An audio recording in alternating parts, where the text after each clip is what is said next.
ఇవాళ అందరి కోసం అత్యంత చమత్కారవంతమైనటువంటి ఒకానొక రహస్య మంత్ర సాధనా విధానాన్ని చెబుతున్నాను. సావధానంగా విని ఆచరించండి. ఈ విద్య ఎంత చమత్కారవంతమైందంటే, ఈ మంత్ర సాధన ఎవరైతే చేస్తారో వారి చుట్టూ లేదా ప్రకృతిలో ఉన్నటువంటి నెగటివ్ ఫోర్స్, అపాయకరం కానటువంటి ప్రతికూల శక్తులు ఈ మంత్ర సాధకునికి సహాయం చేస్తాయని గుర్తుపెట్టుకోండి. ఈ ప్రతికూల శక్తులను 3 భాగాలుగా విభజించారు మన పూర్వులు.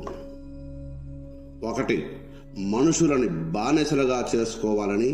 2, మనుషులను పూర్తిగా నాశనం చేయాలని. 3, ఈ మనుషులకు తెలుసో తెలియకో చేసే తప్పులని మన్నించి